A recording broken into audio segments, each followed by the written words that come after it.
Hey guys, so Jeremy here with the most bare bones top 10 list I've ever done. I don't have my laptop, I don't have a means of editing anything here, so this is a very bare bones list, so I apologize for that. One thing to get out of the way with right off the bat, I'm not doing a top 10 like most people are doing. Mainly the reason why is I don't feel there was 10 movies that were stand out this year. There was some good movies, sure, but not really anything that I put into my favorites. A lot of honorable mentions, but really a top 10 I could not think of. I had a bunch, but there was like, I honestly, the seventh one is kind of a push in for this one. But the 8 to 10 was like, they're there because they're there. So I decided to do one based on my silly rating system, which is 7. So I'm doing my top 7 films of the year. A few honorable mentions to get out of the way with right off the bat. Honestly, I saw it like I think the second week of January, and I didn't put it on my 2017 list. I would have. I think it would have been like number 2. I, Tanya was at first my number 1 movie for this year until I realized it actually came out in 2017. So I can't use that movie, but that if that movie had come out this year, it would have been my number 1 for this year for sure. So I'm giving you guys a heads up on that. Honorable mentions this year include Deadpool 2, Quiet Place, Bumblebee. Actually, I just saw Bumblebee. It wasn't that bad. It was a lot better than I expected. But mind you, at the same time, I knew it would be good-ish because of Travis Knight. And I'm actually going to put Hereditary in here too, because Hereditary was really good in my opinion. I liked it as a horror movie up until the last 20 minutes, and then it goes off into batshit crazyville. And it really lost it for me. But Hereditary was a cool film. I'm very interested to see what the director does next. But yeah, the last 20 minutes is what kind of got it off my list. All right, so here we are with our top 7 movies of 2018. Again, apologies for the basic, bare bone basics. You just have to imagine there's a poster right here or something. So number 7, starting off the list, is Black Klansman. Now, I actually really like this movie. I was very happy to see Spike Lee return to form. It was a good outing for him. He's made some movies in the last little while, so this one was good. I like based on true story films. And again, Adam Driver once again proved himself to be such a versatile actor in this film. And everyone was actually pretty decent in this. Topher Grace actually wasn't even shit, which I was actually surprised about. The only thing I would say, again, that puts it down here is the last 5 minutes, the last 2 minutes of the movie, really. Spike Lee is known for doing that dolly shot thing, and honestly, I know he did it. I think he did it in Do the Right Thing, and he's just kept it in some of his movies. And to be honest, it looks silly every time. And Inside Man's a fantastic movie, but when Denzel's on the dolly thing, it looked dumb, and it looked super dumb here at the end. The camera lighting was terrible, and it just looked really silly. And then the whole talking about current events, using current today footage, and that really dated it, admittedly. So that's going to be an interesting factor later on. But otherwise, aside from that, the movie's great, the acting's great, the story is really good, and the humor is actually really, really funny. For this kind of film, it's actually surprisingly really funny. So that's why it's number 7. Number 6 is Drew Goddard's basic retelling, his own version of Pulp Fiction / Reservoir Dogs with Bad Times at the El Royale. This was a movie that I was really looking forward to because it kind of came out of nowhere, even though it was actually filmed up here in Canada, or in BC. So it was a big surprise, a lot of big name actors, and I liked this movie a lot. The script was very well written. It keeps you on your toes. There's a lot of twists, there's a lot of turns, and there's a lot of surprises.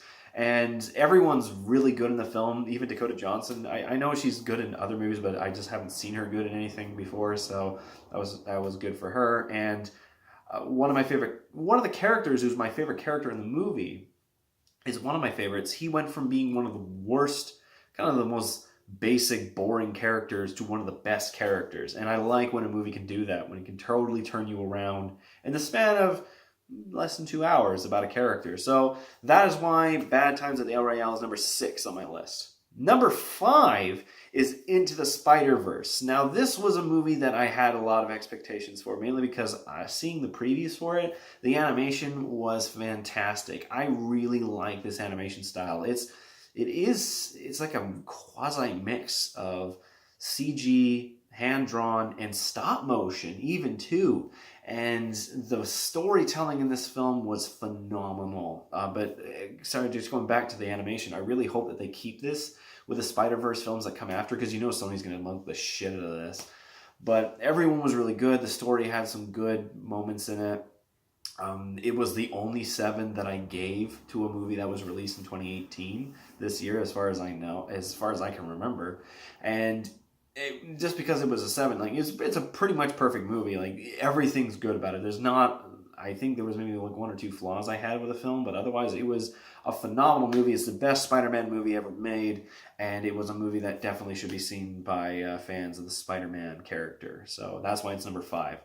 Number 4 is Mission Impossible Fallout, the movie that I actually gave a 4 for. It's because when I watched it the first time, I was really trying to see the story in this, and there's no story. There's a very basic, very bare bones story that is basically a rip-off of the 4th film in the series.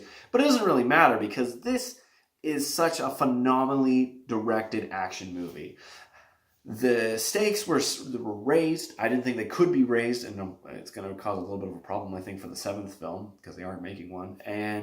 But aside from that, the acting from everyone's kind of like, it's serviceable, it's good. Everyone's got a good character. And the film doesn't even try to be sophisticated. Like, it basically shows you that Henry Cavill's the bad guy within the first, 20 minutes of his character being introduced. But it doesn't matter. You're so invested in the action, in the absolute intensity of this movie. The Halo jump, the chase through frickin' Paris, the helicopter chase scene.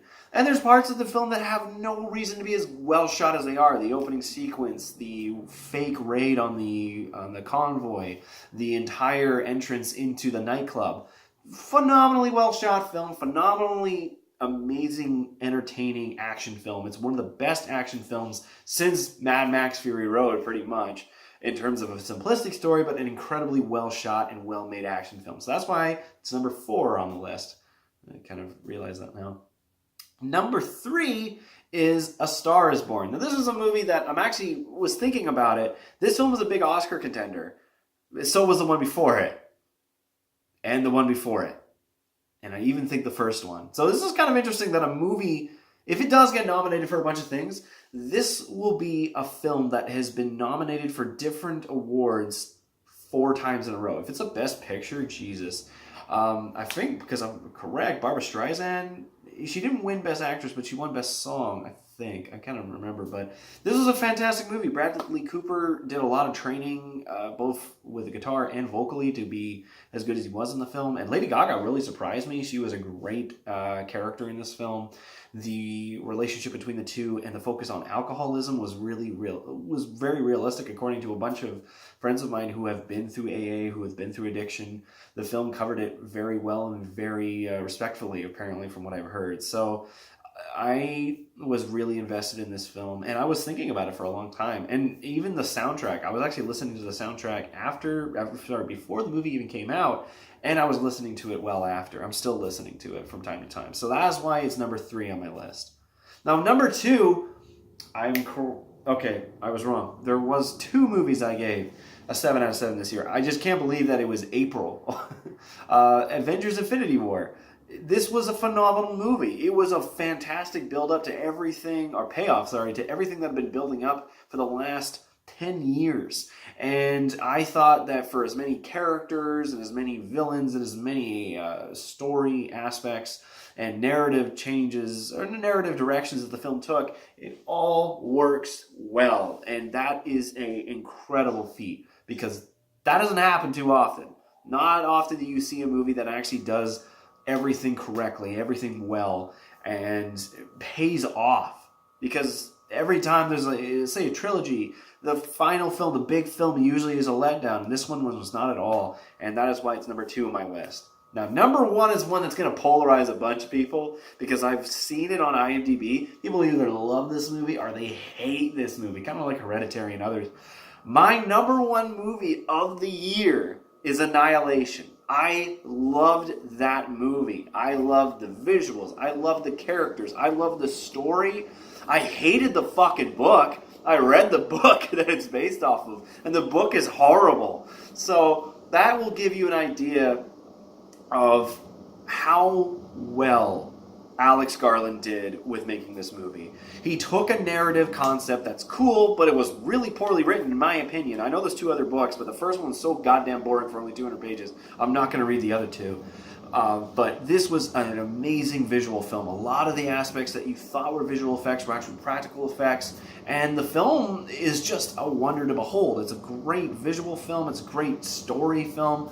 And I love that it kept you thinking for a long time afterwards. And I know I'm a little bit of a sci-fi fanboy. I gave Blade Runner 2049 my number 1 spot last year. But I really feel that Annihilation had a lot of factors going against it, and it worked out incredibly. Oh, the soundtrack's really dope too. The soundtrack's like really cool. I was really hyped for this movie ever since Alex Garland announced it. So I'm happy that a film paid off that well for me. And I know a few other people who I went and saw the film with, or who went and saw it afterwards, and they also liked it too. But again, I know that some people didn't like this movie, and I can understand those criticisms, but just for me, Annihilation was my favorite movie of the year. So anyways, guys, that is my list. That's my top 7 films of 2018. If you guys want to talk about what you thought were your favorite ones, talk about it in the comments below. If you tuned out because of how cheap this video is, I completely understand. But thank you for watching if you did. And anyways, I hope you guys really did enjoy the film market this year. I was kind of admittedly a little bit hesitant.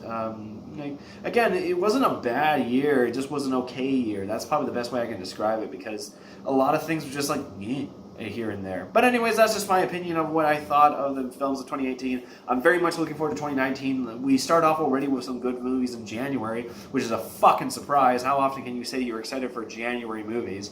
Glass, obviously, being the main one. Anyways, that's all from me, guys. I hope you enjoyed this video. If you did, leave a like, and if you're interested, maybe subscribe. Otherwise, I'll see you guys next time. Happy 2018.